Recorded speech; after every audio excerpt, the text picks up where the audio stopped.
pashi. Mudhara wejaketi reskochi. Mudhara wejaketi reskochi. Ine mabhoksi pamberi apa. Ine mabhoksi pamberi. Makancane. Mudhara wejaketi reskochi. Jererawo. Haleluya. Profiti wa baba. Profiti wa baba. Wati ndikudze kuti namata. Uche akuteri kuti tanda. Wadinzwa? Zwile.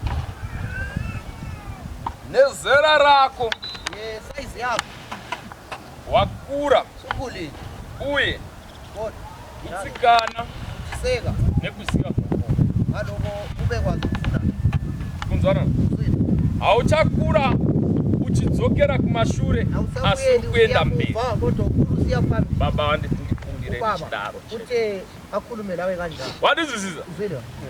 Nekuda kwekuti ngendaba yokuthi ndaona uchizvitsvagira dambudziko. Ubone wena usipile ukatina noupenyu empilweni yakho. Maziso ako amehlo akho achakupari. Azakudalela. Moyo wako inhliziyo yakho uzakulimaza. Wade Zwile. Siyakhuluma ukuthi kanjalo. Wakura. Ukhulile. Andit. Zwile.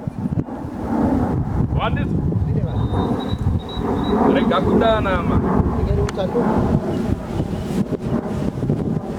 Ozitsingura shete. Mukadzi wakasiyana naye. Mfazi wachiyana naye. Manje uyakhala. Uyakufuna bheki. Arogona kusakudza nemulomo. Angangakutsheli ngomlomo. Asi arikuda kodwa uyakuthanda, uyakufuna bheki. Iwe ndiri kuona. Ubona wena. Uchifuratira imba. Lathelile. Uchitera nyika. Lathela igama. Profiti wa baba. Profiti wa baba. Ane shamu. Unoswazi. Ndachakurova naye. Azakuchaya ngayo. Wandizwa? Zwile. Uri kuchema. Uyakhala. Izvo wakamira ipapo. Manje umile khona lapho. Ndiri kukunzwa uchiti. Ubuzwa usithi. Prophet. Prophet. Ndikabata mari. Ngingabamba imali. Ari ayigare mumaoko ako. Imali ayihlale ezandleni zakho. Prophet ndinoshanda. Prophet ngiyasebenza. Chandinokukohwa ndichiona. Enguvunayo wanguboni. Uzawukhala ngalokho kakhulu. Dambudziko ranga riri mumba mako. Uhlupho kade endlini yakho. Wangudemo ranga risingachateme. Yebo imbazo lingasagamuli. Asi wendi wewe waitora demo chinotemesa matombo. Wena nguwo uthathile ithi usiyogamula amadwala.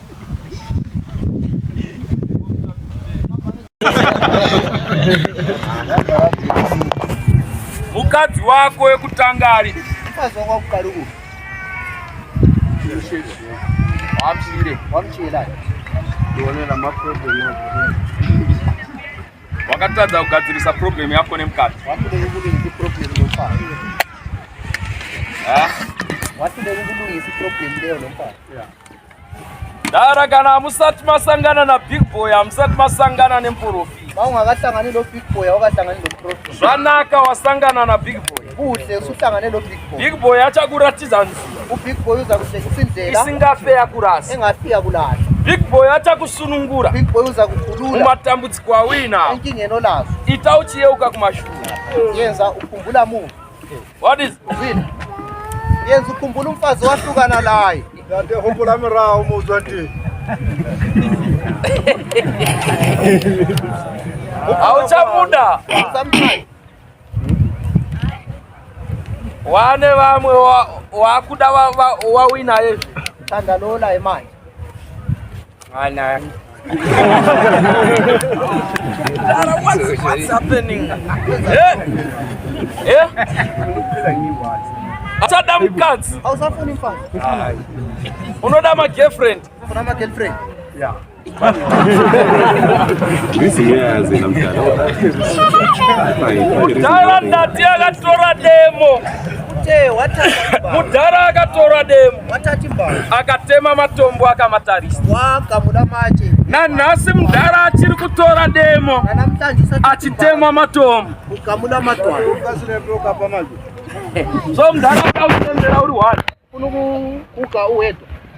Oda kufa uri wani kana utazotora time. Orutazothatha. Chinale.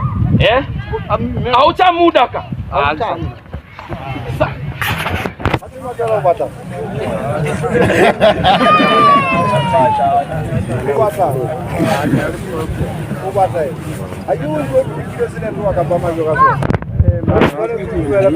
So madala unyaka ingwena unya upila one so wena usanyaka msadi mo upilo mbaha we unya urema fela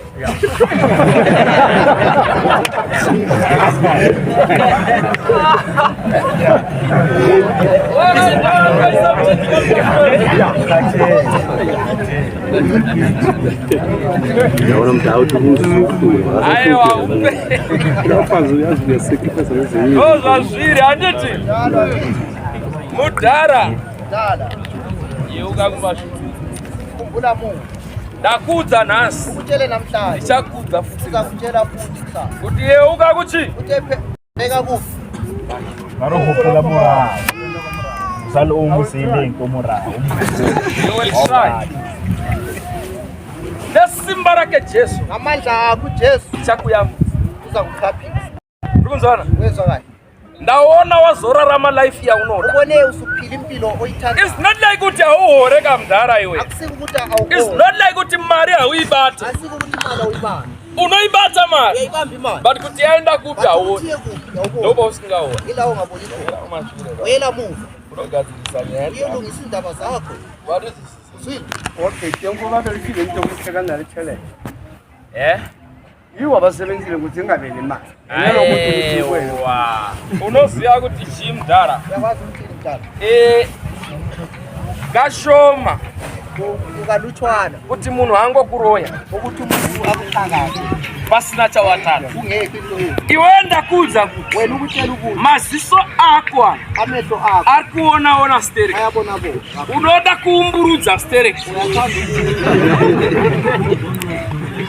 Saka mukadzi ukamuitira zvinhu zvisina basa Ungamenzela khona lo anokufambira. uyakuhambela. Wanizwisisa? Uzwile? Pakufambira kwaanoita mukadzi anogona kusvika kumuprofiti Uyafika kumprofiti kana kun'anga omenyangeni achitoti ndisungire imba yangu. ngophela indlu yami.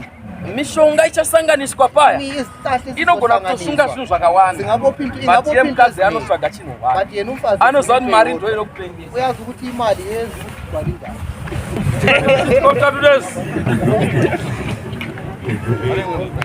Sithola umthunzi mfana. Yabo Ngatikomboreti. Sithola umthunzi. Gara soba. alapha. Yabo Chakuriswa na. uzanqotshiswa. Unoza kuti kune mumwe munhu zvakuchizvinhu asingachatsvaga. Ukhona abaningi abantu abazizwa bengasafuna abafazi abalabo.